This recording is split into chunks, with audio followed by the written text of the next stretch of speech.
हिंदुस्तान में राजस्थान पहला प्रदेश है जहां स्वच्छता की साफ सफाई करने की कितना काम स्वच्छता में करना है उसकी बीएसआर रेट तक हो गई है। हमारा कर्मचारी होगा वो परंपरागत काम करने वाले को ही लगाएंगे उसके अलावा हमने कहा और 8 घंटे से ज्यादा काम लोगे तो ओवर टाइम देना पड़ेगा। छुट्टी के दिन काम लोगे तो ओवर टाइम देना पड़ेगा। गंदगी से सुरक्षा के उपकरण भी उसको देने पड़ेंगे। हेलमेट भी देने पड़ेगा, चश्मा भी देना पड़ेगा और जो जो ये जूते भी देने पड़ेंगे। तो ये पहनने के जो कपड़े कार जो होते हैं वो सब देने पड़ेंगे। और एक प्रदेश एक चुनाव होगा।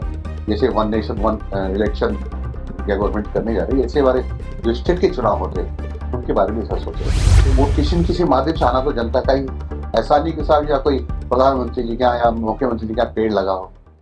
यानी ग्रामीण राजस्थान जो कि हमारे पास है, तो ग्रामीण राजस्थान सबसे साफ सुथरा कैसे रहे, इस पर हमारी विस्तृत चर्चा हुई है। अब हमने निर्देश दिए हैं कि आने वाले समय में स्वच्छता पूरी तरह से होना चाहिए।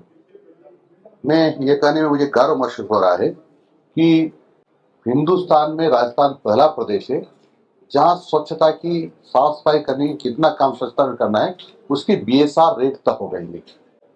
अदरवाइज हिंदुस्तान में कहीं भी नहीं है। हमने ये भी कोशिश की है कि जो हमारा कर्मचारी होगा वो परंपरागत काम करने वाले को ही लगाएंगे उसमें, और उसकी जो आमदनी होगी वो लगभग 11,000 से 13,000 तक उसको होगा। क्योंकि जो हमने कहा कि मजदूर को उसको हमने अर्ध कुशल श्रमिक माना है, तो लगभग 8,500 रुपये इस तरह से उसको जोड़ते हैं। उसके अलावा हमने कहा और 8 घंटे से ज्यादा काम लोगे तो ओवर टाइम देना पड़ेगा। छुट्टी के दिन काम लोगे तो ओवर टाइम देना पड़ेगा। जैसे आपने देखा होगा श्रम कानूनों में पहले ही तय है, यदि छुट्टी के दिन काम करता है तो एक दिन को 2 दिन मानना पड़ेगा। इस प्रकार से हम जोड़ते तो लगभग 11,000 से लगाकर 13,000 रुपये तक प्रतिदिन हमारे जो सफाई कर्मी को पड़ेगा, तो आसानी से काम करेगा, अच्छी तरह काम करेगा, क्योंकि उसको परिवार का पेट भरने की स्थिति में आ जाएगा। अभी तक ग्राम पंचायत में कहीं 2,000 देते, कहीं 3,000 देते, कहीं 1,000 देते हैं और अपेक्षा करते हैं कि वो ठीक तरह से सफाई करे, क्योंकि उसको चिंता सताती रहती है कि मैं दूसरा काम नहीं करूंगा तो बच्चों को क्या खिलाऊंगा, इसलिए उसको दूसरा काम भी करना पड़ता है। अब जो इतनी राशि उसको मिल जाएगी, पूरे तो तन्मय होकर के वो सफाई का काम करेगा। ये भर्ती निकाली जाएगी या संविदा पर रखी जाएगी? हमने टेंडर दिया है, टेंडर दे रहे हैं सब ग्राम पंचायतों में, लेकिन उसको पाबंद कर दिया ठेकेदार को हमने, ये सुविधाएं आपको देनी पड़ेगी, उसका बीमा भी करवाना पड़ेगा, तो उसके जो सफाई से गंदगी से सुरक्षा के उपकरण भी उसको देने पड़ेंगे।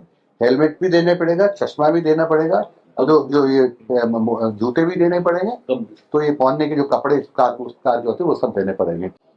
और हमने ये भी तय कर दिया कि जो वहाँ गाय मर जाएगी, बैल मर जाएगा या कुत्ता बिल्ली मर गया तो उसको अलग से चार्जेस भी तय कर रहे हैं हम लोग ये भी तय कर रहे हैं कि जो जानवर मर जाएगा तो उसको खड्डा खोद के काटना पड़ेगा, ताकि वो कुत्ते बिल्ली ले जाकर उसका अवशेष को ले जाते हैं तो गंदगी फैलती है। इसलिए हम चारों तरफ से हमने चाक चौबंद करने की कोशिश की है ताकि राजस्थान हमेशा स्वच्छ दिखाई दे। परंपरागत से मतलब वाल्मीकि समाज जो सफाई का काम करते आए हैं, सफाई का काम जैसे हम लोग की एयरवाल समाज हमारी तरफ एयरवाल कहते हैं, जो मृत जानवरों को उठाता है, वो भी उसमें शामिल है।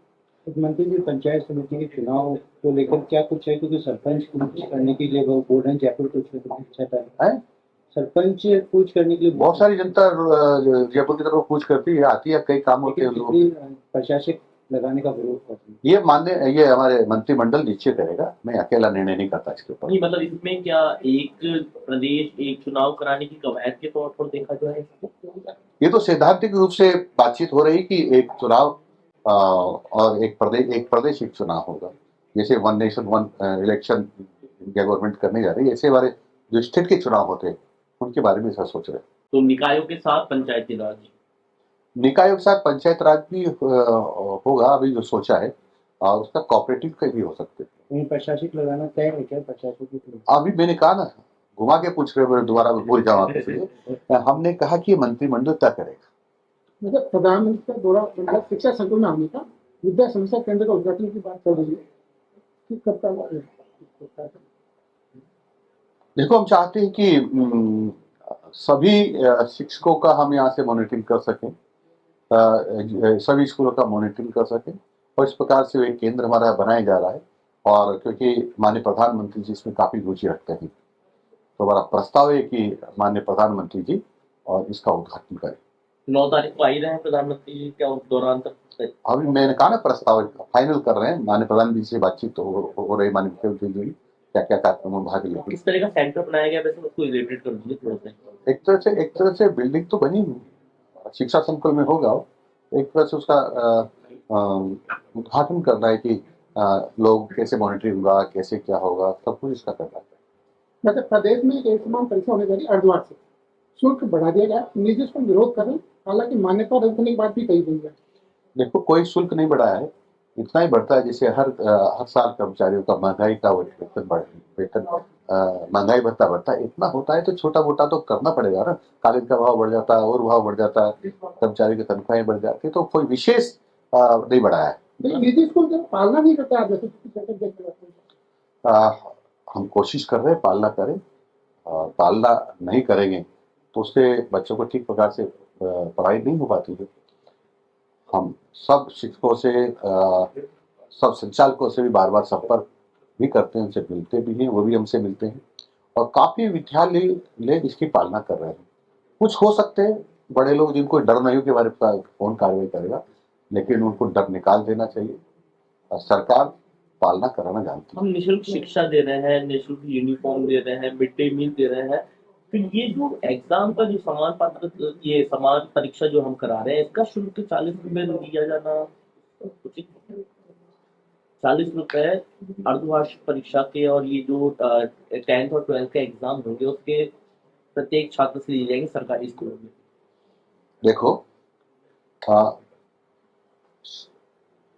पैसा लेना कोई बुरा नहीं, क्योंकि ये जो पैसा लाएंगे ना हम कहीं कहीं से, वो भी जनता का आएगा, वो किसी न किसी माध्यम से आना तो जनता का ही। ऐसा नहीं कि साहब या कोई प्रधानमंत्री जी क्या या मुख्यमंत्री जी क्या पेड़ लगाओ। जनता जो अपना कमाई का पैसा चाहे टैक्स के माध्यम से किसी के माध्यम से लाती है, उसको सरकार